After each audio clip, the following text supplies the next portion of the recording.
Yeah, hello everyone, and thanks for being here. Thanks for the invitation again. And yeah, already a great start in the day, I would say, because lots of good discussions already going into the topic, almost what I've prepared here. Yeah, I'm coming from Fastems. Fastems is a factory automation company, global factory automation company, so we are actually everywhere around the world. From Finland is the headquarter, then Germany, second biggest subsidiary. Then we have China, US offices, Italy, UK, France, so almost everywhere. I'm leading the spare parts sector in Fastems, or in the EMEA stage, so leading teams in UK, France, Germany, Italy, and Finland. And yeah, what you already mentioned are, of course, not only your problems. I think everyone is sharing those. I would like to guide you a little bit through the history, or let's say through the last years, how the buying behavior also changed, and where we're coming to in the future. So turning disruptions into advantages is a topic in your spare parts operation. And I would like to start a little bit cocky, I would say. I would say the big party is over. Let's come to it a bit later before you say, what is that crazy dude they're saying? So I say the margins in transparency, unused data sources, and the inertia carried us for decades, meaning that we are more and more coming to the stage where we're also utilizing our data, what we've gathered. We have had this discussion already on the table, which was very interesting, but now digging into it a little bit more. So spare parts used to be safe, predictable, and profitable. And we had limited transparency in the past, locked in customers because they didn't know where to go elsewhere maybe. Manual processes still worked, so what we've heard also from, I think, Janus, so we had our microfilms in the past, and we had to go dig into our archives, and those processes were working, and the times have a little bit changed. We had market intransparency, and also the word urgent was sometimes justifying almost any margin, also on the customer side, but also on the supplier side. So the past was when the rules were stable. How we won for 30 years was information asymmetry favored the OEMs sometimes. Parts knowledge lived in people, not in systems. I think that is something what we will take away as well. Then lead times were accepted and not really questioned. So if you said it takes 1 week, then what other chance the customer really had than trusting you as the partner? Customer experience was secondary to availability. I think that is also a big development, especially in my sector, I'm coming from the manufacturing industry since 15 years, the customer experience or this whole journey was really discovered, let's say, in the past 20 years, where we really said, okay, what is this service actually? Is it actually necessary? And I think, yes, it is, and it really becomes more and more necessary. As it was also mentioned, in the past, we sold systems quite a lot all over the world. Customers were buying it, and really the thought about the after sales was not really there, and also no strategy. And so margins came from opacity, which is kind of intransparency and not excellence.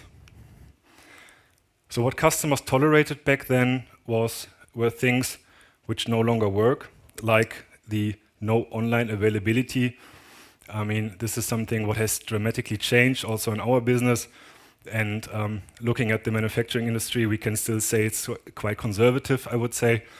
But also this industry is more and more developing. I mean, we can see that all along that those online availability becomes a big also influence on the OEMs after sales. So no or little consultancy was also accepted, but which has also pretty much changed nowadays. Back in the time, that was not really the thought that you were saying, okay, my inside sales guys has to consult the customer on the after sales or on the lifetime of the spare parts, consult them what kind of spare part availability they need to have, what kind of packages should be stored, because all those questions weren't there, that we need to have kind of limit our stocks because of our finance knocking at our door, what you also mentioned. I know this problem as well, and I think that is, of course, absolutely justified. But back in the days, that wasn't really a problem, so we were just delivering whatever was able to deliver. No visibility after order placement was also something we didn't knew about tracking numbers or having lifetime life status of our packages. That was just an illusion and wasn't there yet. So no fast flexibility is also something we just said, okay, our storage is, for instance, in Finland, in America, or wherever. If you sit in India, sorry, but it takes 2 or 3 weeks. And nowadays we can say we have it there, okay, we ship it from here. And or sometimes we do other kind of magic and try to get it from another and good trusted supplier directly. Then the present at the moment, I think we all feel the change, is that the party ended quietly, is my slogan for the page. There was no collapse and no crash, just reality. I think Google knows our part numbers, or at least the item data, quite fast. Marketplaces show alternative instantly, and buyers expect Amazon-like behavior. I mean, sometimes we forget when we sit in our positions in our companies that there's also a private me, and if I don't receive my parcel from Amazon within 3 days, I'm a little bit angry and ask myself, so why should I buy there the next time? And I think this is something what is also coming to our business life. And this last bullet point there was digital generation is now leadership positions. What I mean by that is all those millennials and also those people born in the late 90s, early 2000s are now in positions where they decide, for instance in procurement, where to buy. And they are not hesitant to buy from online shops, which are not really well known. They are not hesitant to buy from eBay if it's needed, or from Alibaba or wherever. So they just buy because there's not this trust issue, what we might had in the past, because we grew up with this kind of behavior to buy online and very fast. So pricing is no longer a strategy, it's a hygiene factor. What I mean by that is we really need to keep our margins analyzed because of the current positions as well.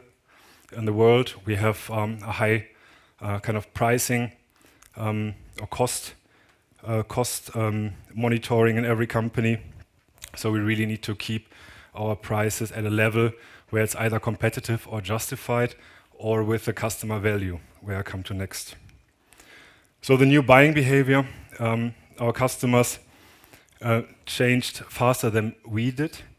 Locked-in user expected personalization. So meaning we see that more and more that that we also are forced to kind of build online shops, what we also heard before. Everyone is talking about it, but I think it's a big advantage for our customers as well. It's instant availability, so you really can buy, purchase, request, whatever. So remote support technicians, spare parts, you can do everything in those locked-in user portals, and all-in-one customer. These all-in-one customer portals, and this is also because the procurement benchmarks every quote. So it's what I just mentioned. The current situation, what we have on the market is that the procurement is told to really have high KPIs, meaning also looking at the costs. And speed is the key, valued more than discount. It's a brutal KPI, and that's what I mentioned with the slides before, that we are compared to Amazon and or to well-known vendors which we know from our private life, and this is also then influences in our business. So response time is part of the product now, and not just let's say a secondary effect. Disruption changed the game. Of course, we all know that. I mean, we're all sitting in the same boat. We all went through quite troublesome times. So what COVID wars and supply chain shocks really did to us, you can see that in the curves. I try to display it a little bit. I mean, especially the European market was pretty much relying on sources from Asia or America, and really forgot that how important that is in this globalized world to also have sources on the European soil and maybe make sure that we have a robust supply chain, which completely disrupted, of course, in these times. And I remember that we were trying to source. Oh, sorry, you can. Yeah, that we're trying to source quite everywhere, and we had lead times of 2 years or something like that. And I remember talking to peers. They said we were buying washing machines to get the sensor for our customer because we could the washing machine easier than the sensor on the market, and that was crazy times. But yeah, those was quite a big disruption. So, but what it really did was it exposed fragile supply chains, and this is really a big thing what we all felt. And it made proximity a competitive advantage. And I think we had it in our group earlier on where we said centralization is one thing, and now we're getting away from centralization. I think that was what we discussed. And proximity is being close to customers. So meaning not having your storage somewhere where your headquarter is, but also thinking about, does it make sense to have it there where your biggest installed base is, for instance, to really supply fast, but also prevent yourself from supply chain disruptions. Turn flexibility into a revenue driver. Also, what I mentioned earlier, that you can say, okay, I have this part there and there available, and I can just send it over if my main storage cannot supply it.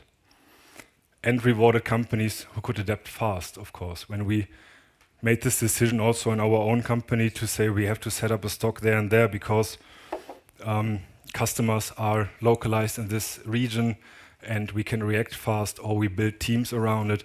We thought about changing the service according to customer. I think Fastems has around 40% of the revenue of is service at the moment, and we're making around 100 million. So 100 million, so 40 million is service. And I never actually experienced so much topics in the last years turning to service like it is now. It's so important, and we're making so much, we're having so much discussions, so many strategies around service, because it's closer to customer, really satisfying customers, and seeing the importance of being close to them because of this competition, what we have and what is further growing. Of course, especially talking about spare parts. The new differentials today is everyone has parts, few have advantages, meaning data-driven availability, intelligent substitution logic, the transparent delivery promises, and seamless digital touch points. I mean, all kind of big slogans, but this is what I meant in the beginning. We really need to know what we have, and many companies are sitting on a pile of gold of data and do not know actually how to utilize them. And we always try to get data from the customers, but we're not looking in the past what we already have. So we have buying behavior of our customers. We know how our delivery times of our suppliers, so we can build KPIs. We can also talk to the suppliers based on that. With the buying behavior, we can stock our storages. We can see where we have to put our parts on the global frame or centralize them around the customers. And this is what I mean by everyone has parts, but few have their advantages, because we need to understand what we already have and how we utilize it. So the future is where winners are being built now, and the future is not about more parts, it's about smarter parts operation. And I think that is something what I tried to introduce with the last slide. Predictive demand instead of reactive firefighting. This is a slogan what I heard also in the past, but what does it really mean? So we can provide that to our customers in our portals. You can try to use sensor-driven notifications, which can show your customers when this part is run off, either on lifecycle data that you measure it, or you prefix a lifetime for this part so that it pops up at the customer and shows them when to replace it. And you already know when to replace those parts. I mean, you just have to look at one customer or one system, what you've sold for many times, if it can be multiplied, and you know the buying behavior or usage of the parts of the system. Of course, there are other variables, of course, what you have to consider. How much was the system used? How many shifts does the customer has? But you can already connect a lot of data and use those for your spare parts and supply chain. AI-supported recommendation quotes is something what we will be coming in the next years quite intensively. There's a huge change, and I mean there's a lot of movement in the market, recommendations, offer creation, then also automized case creation from your emails into quotes, answers to your customers. I mean, this speeding up the whole system again, what I mean. And this compares us again to what we are used in our private life. I mean, when you look at, again, I take this example, Amazon, the customer, in that sense, me, is creating my own quote and my own order. And that is, of course, not maybe as close to customer as we would like to be, but it's quite sufficient, and the generation is growing up with it, so they are known to that, and they are using it already. Self-service without losing control, that's what I mean by that. So having this customer portal, you see that in supermarket already, where you do self-servicing, and you do that, and the next generation will not know that there maybe was a cashier before that. They only know that there's a self-service station, so they will grow up with that. I mean, of course, we shouldn't lose the customer touch point, and of course, I'm not a friend of being totally anonymously, but if you have the customer, give the customer the chance to use this self-servicing portals as well, because it can create speed and instant availability for the customer without waiting for the quote from the supplier. Then marketplaces are not the enemy. I think that is a big topic for all of us. They are the benchmark. I mean, use them as such, and they are radical transparent, definitely, and they can definitely show you the substitutes which are on the market. They are extreme convenience for your customers as well. Relentless focus on user experience and speed as default. So this is what I mean. Your customer compares you to Amazon and not to other OEMs, and that's what they currently see at marketplaces. But don't be afraid of it. Use it as a benchmark, and try to grow your business with it. Yeah, locked-in portals change everything. The customer-specific pricing, installed base awareness. So the installed base awareness, meaning also you can use those portals to show the customers what kind of systems do they have, what kind of spare parts do we have maybe available that can be purchased as an extra option, for instance. They can see what kind of buying history they had with those systems, what kind of machines are running at the moment, what's the uptime, what's the downtime. So those kind of things can be displayed. We're displaying that with our customers already, and they can purchase or request parts via such a portal with us, and the feedback is quite actually well accepted and very, very good for us. And if you don't own the interface, you don't own the customer. I mean, we made a lot of benchmarking and surveys to our customers to really understand what they are preferring, and you heard that a lot, that they say, Philipp, I just need something where I can quickly, I don't want to call you when my operator is there and my system is down, everything is hectic. Can I just press a button and request this kind of item? And we said, yeah, let's try it out. So we tried it out. We have a very good department in Tampere in our company in Fastems, the product management. They tried it out, they ran some test phases, and it was very successfully, and so we rolled it out. And now we already have over 100 customers connected within a very short time, and the feedback is overall actually very, very positive. Yeah, data and AI in spare parts, from gut feeling to systematic advantage, is more or less, so predictive failure and consumption models. So what does the customer really need? What is the what do they want? What do they need on stock? and what is really consumed. What I mean also by knowing the data. Smart alternatives when parts are missing, so also knowing what kind of substitutions can be sent and supported. Faster decisions, fewer escalations, because we know what to deliver and not just guesstimate, let's say. So AI doesn't replace experts, it can actually complement them because it gives you suggestions, what can you quote in those kind of situations based on the data, what you have from your other customers and similar systems. Speed wins again. The fastest supplier often wins, even at higher prices. So quoting in minutes, not days, because you can get instant prices. Instant availability checks, because you know maybe what is on stock and what not. Clear delivery commitments, directly says in 1 or 2 days it will be on site. Fewer internal handovers, so it doesn't have to run from local office to headquarter to this office to storage to whatever warehouse. So it is connected so that once the customer press the order, it goes, if it's available, it goes to the storage and will be delivered.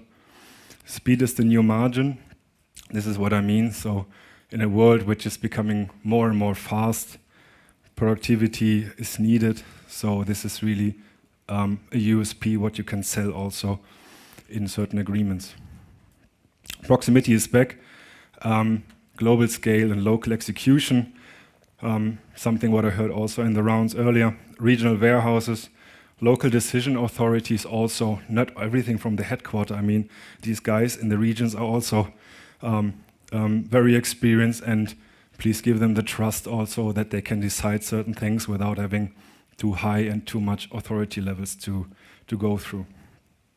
Shorter last mile delivery, because you're already in the region, you're close to customer. Faster exception handling, so if something goes wrong, you can act fast. Yeah, and the slogan, I think, which is always kind of fits, is I think global, act local. So being closer to customer due to those disruptions which can occur helps quite much to stay stable and stay connected to your customer. So the question what I ask also is, if you were your customer, would you enjoy buying spare parts from your own company right now? And that is something I think what is, as I say, I try to make it a little bit provocative a little bit, but I think that is the question what we always have to ask ourselves when we want to challenge ourselves, sparring with ourselves.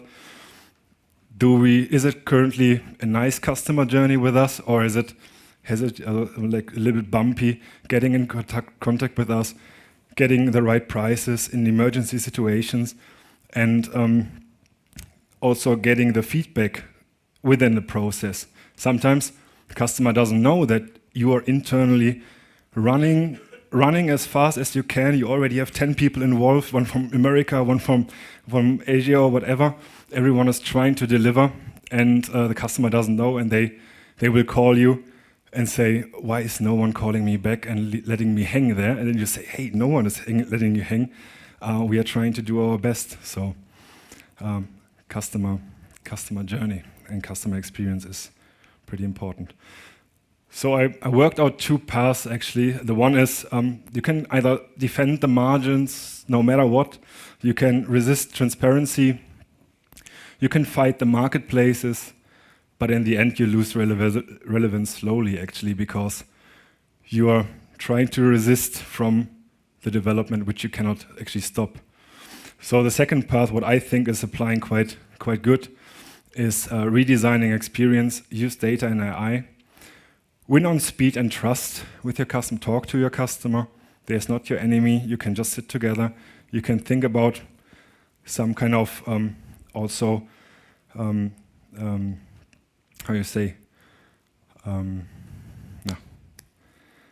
some kind of experiment, so to say. You can say, I need 1 or 2 customers to try certain things out, to develop certain things, and sit together, become the preferred partner with that, and show your customer your journey, what you would like to design, and don't design something towards the customer. Take the customer into your boat and say, what do you really need? What is your what do you really want from us to deliver so that we can be your best partner? Just a short summary and a short quote, which I think suits quite well. So it's innovation is the ability to see change as an opportunity and not as a threat. And I think that really applies quite much to the certain times what we are looking at. Yeah, thank you very much. Thank you. Thank you, Philipp. Any questions? That was crystal clear. It was a lot. It's a lot of. What do you think? I mean, you said here marketplaces, right? So this is a constant debate. Yeah. I know. I once had the Skype founder actually at one of our e-commerce events. He said, "If you can't beat them, join them." Yeah, correct. So. Yeah. Do you see that the industry will start using marketplaces and that we will get marketplaces as a secondary option to Yeah, our absolutely. own markets? I think so that the industry is using marketplaces as well, and why shouldn't be afraid of that? I mean, you're compared anyway, so you can hide in your little castle and say, I don't give my prices to a marketplace, but you can also say, why not? I have to fight this fight anyway, so why shouldn't I join? Yeah, and because I mean, as an equipment supplier, I think it's always okay if you can be 10-15% above market, because the customer should also understand that you provide a whole service team with engineers, with design, with everything to support an immediate action. But on the other hand, there are consumables where I think there is not the loyalty needed also from a customer. I mean, we talked about it beforehand. Why should he buy that from us for 20% more when he can buy that on a marketplace for 20% less, when the procurement is fighting for every euro at the moment to stay competitive in the European market with high costs in labor and taxes and bureaucracy and all this stuff. Yeah. So I understand the customers, and that's why I think we have to adapt somehow. Yeah. Thank you. And I know there is a market opening up for obsolete stock, right? Where you go on marketplaces. Many are using that, relying on it already. Good. There's a few nods here. I know there's some players in this field as well, especially here in Germany, I've heard, that could help you with this. We have a question here.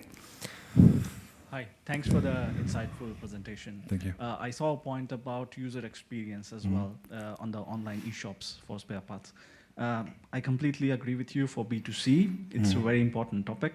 But how would you say, how important is it for B2B as well, where the customer base is more informed and they are focused and they just go there and buy it. They are not getting distracted by your upselling efforts and so on. Yeah, yeah. I mean, you can also implement those upselling efforts and all this stuff in your logged-in portal. That's what I mean. I mean, you can say we would recommend, for instance, if you would buy a part from me, something what is very common, maybe a main guiding wheel for one of our cranes. I would say I would recommend to buy it with the axle, the leaf spring, and all this stuff, because rather exchange the whole assembly group than just exchanging a new part into an old surrounding. So we could program it the same as you see that in online shops, that they just say other customers bought.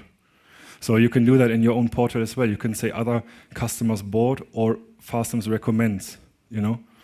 That could be done. That is actually something what I don't think is hindering the customer journey in this portal, because actually you can communicate there as well. Of course, I'm a friend of communication with customers, but I think those portals can be used within a company from every kind of user, so it's not user license restricted. So we pass it to the operator, to the purchaser, to the maintenance and production manager, and they can all see the uptime, downtime of their system. They can see when they have to exchange upgrades, what is the life cycle of upgrades they can see. They can see the meters of the crane running, for instance. And the thing what needs to be developed is, for me, the spare part lifetime. This is something what I would like to see there in the future. And we have the data, we just have to put it in. Because I said we know what customers are buying, so right. So you can say estimate a life cycle of this and that is 5 years. We would recommend to buy it now. Customers doesn't want to have overloaded stock. They want to know when to buy what. I think. Thank you, Philipp. Yeah, and thanks for the support. I was a bit nervous, so thank you very much.